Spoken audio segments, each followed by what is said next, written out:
자, 이재명 민주당 대표의 법인카드 유용 논란과 관련해서 어제 검찰이 수원지검이 경기도청 등에 대한 압수수색을 진행했었지요. 그런데요, 꽤 긴 시간 압수수색을 했어요. 어제 오전 9시 20분부터 시작된 압수수색은 어젯밤 10시쯤에 끝났습니다. 12시간 40분가량 압수수색이 진행된 것이죠. 그런데 어제 압수수색이 진행된 날 공익신고자 조명현 씨는 국회를 찾아서 일종의 북콘서트를 열었습니다. 이 자리에서 이렇게 주장을 했었죠. 한번 들어보시죠. 이 자리에 선 것은 이재명 대표가 있는 국회의원회관에서 부패 행위를 고발한 제 목소리를 직접 들려주고 싶었습니다. 이 북콘서트 시작하기 전에 뉴스 속보를 봤습니다. 지금 경기도청 압수수색을 진행하고 있다고 얘기를 들었습니다. 국민 모두의 힘이라고 저는 생각을 하고 있습니다.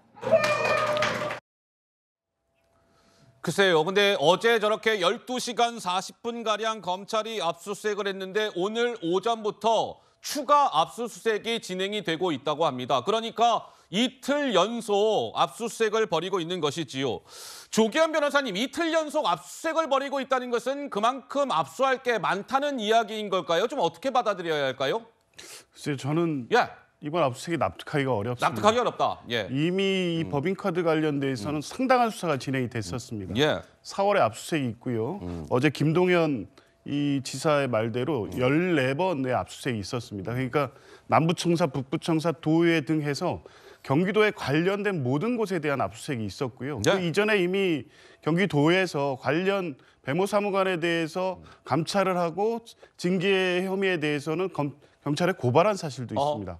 그러니까 이 정도 수사가 진행이 됐다고 하면 관련된 수사 자료는 다 확보됐다고 봐야 되는데 추가적으로 지금 어제 12시간 40분 그리고 오늘 추가 압수수색 할 만한 자료가 과연 경기도에 남아 있는지 의문이고요. 어제 김동연 지사 얘기처럼 지금 경기도는 김동연 지사 체제가 출범한 지 1년 5개월이 지났습니다. 관련된 물론 서류나 문서들은 남아 있겠지만 그것들이 이미 확보됐다고 보는 게 이 정상적인 거고요. 그러면 컴퓨터의 이런 부분들은 도지사 비서실이나 사무실은 이미 다 새 컴퓨터로 교환된 것인데 그 부분까지 어제 다 압수수색을 했다고 하더라고요.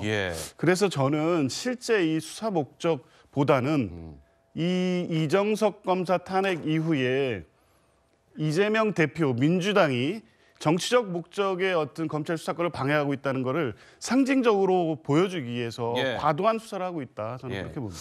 과잉 수사다. 과도한 수사를 검찰이 하고 있다. 이제 조기현 변호사님이 이런 말씀을 주셨고, 공익신고자 조명현 씨는 어제 국회에서 진행된 북콘서트에서 이재명 민주당 대표를 겨냥해서 이 법인카드 유용 논란의 몸통은 바로 이재명 민주당 대표입니다. 이렇게 직접적으로 이야기를 했습니다. 한번 들어보시죠. 이재명이 먹었던 샌드위치 그거 자체도 본인이 먹었어요. 단 한 번도 개인의 돈을 지출한 적이 없습니다. 한 달에 한 90만 원에서 100만 원 이상이 됐는데 세금으로 지출되는데도 확인을 한 번도 한 적이 없습니다. 이 모든 일을 경기도 공무원들이 자의적으로 했다라고 얘기를 한다면 한마디로 그건 뇌물을 계속 받은 거고요. 본인이 승인하고 피드백을 줬기 때문에 이 모든 거에 대한 몸통은 이재명이고요. 절대로 이재명 지사가 승인하거나 묵인하지 않으면 이 일이 전혀 벌어질 수 없는 구조였습니다. 이 모든 거에 배우인 이재명 당대표가 법적인 책임을 져야 된다고 저는 생각을 하고 있습니다. 네, 몸통은 이재명 당시 경기지사입니다. 이재명 당시 경기지사가 묵인하지 않으면 벌어질 수 없는 구조입니다. 이재명 당시 경기지사가 모든 것에 배웁니다. 법적 책임을 지시오. 이렇게 주장을 했습니다. 이종건 평론가님은 어떻게 보세요? 네.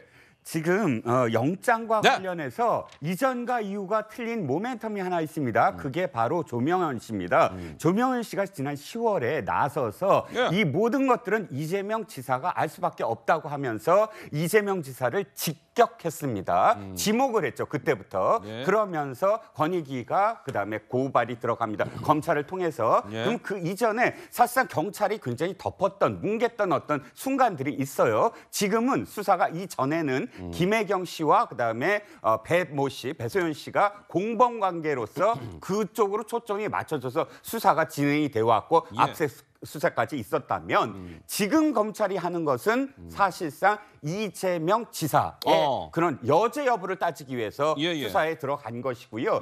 지금 검찰이 압수수색 영장을 발부하지 않습니다. 재판부가 발부하죠. 재판부는 소명이 된 겁니다. 아, 이건 해야만 한다. 이미 2주 전에 한번 기각을 했어요. 그래서 지금 좀 전에 보셨던 조명현 씨가 1인 시위도 했습니다. 네. 이건 너무 타당하다. 내가 다 증언을 했다라고 이야기하고 다시 검찰이 지금 이 발부를 받은 것이고요. 예. 이걸 혼재돼서 경찰의 어떤 수사 과정, 그다음에 검찰의 지난 기소 과정, 기소했을 때 압수수색 과정, 그다음에 지금의 압수수색은 전혀 다르다. 그게 초점이 거기에 맞춰져 있다라고 저는 바라봅니다.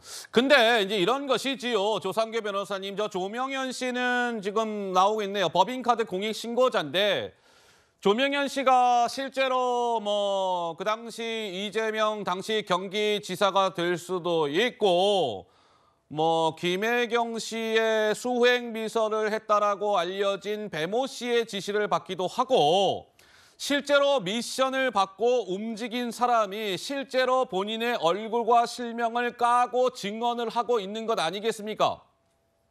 그렇다라고 한다면 우리가 조명현 씨의 저 이야기에 어느 정도 신빙성의 무게를 실어야 할까? 또는 검찰 수사 결과를 통해서 결국 이재명 대표의 연관성이 드러날 수 있다고 보십니까? 어떻게 보세요? 법조인으로서. 예. 권익위가 140여 차례의 유용 그 항목을 분석을 했고요. 그리고 수사를 대검에다 넘길 때 이재명 대표의 인지 여부에 대해서 긍정적으로 봤습니다. 인지한 것 같다라고 이미 판단을 했습니다.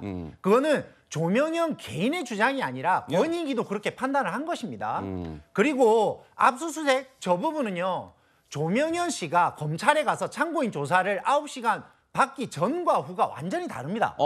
받고 나서 영장을 한번 쳤는데 11월에 기각이 됐어요. 그랬죠. 그래서 조명현 씨가 저렇게 개인적으로 저렇게 시위까지 한 이른 거거든요. 시 했죠. 이른 시. 그래서 이번에 나온 영장은 피의자가 이재명 대표로 되어 있습니다. 그리고 이것은 당연히 할 수밖에 없는 것이요. 그 경기도에서도 100여 차례의 그 유용을 확인해서 감찰해서 지적을 해서 수사 의뢰를 했지 않습니까? 그리고 권익위도 140여 차례. 그렇다면 횟수도 정말 많고요. 그리고 돈을 돌려받은 곳이 비서실입니다. 그럼 비서실 압수수색 당연히 해야죠. 그리고 자기한테 지시를 했던 배소연 사무관이 있는 곳이 총무실입니다. 그럼 총무실 당연히 압수수색해야 되죠. 이걸 안 하고 어떻게 수사를 합니까? 그래서 그때 당시에 이 압수수색이 정말 중요하다라고 이야기했던 것은 본인이 그렇게까지 참고인 진술을 했는데 이 진술을 토대로 수사를 좀 더 깊이 있게 보강해달라는 그런 요청이었던 것입니다. 알겠습니다. 어제 그래서 그 압수수색 영장에는 이재명 대표가 배임 혐의의 그 피의자로 적시가 되어 있었다고 합니다.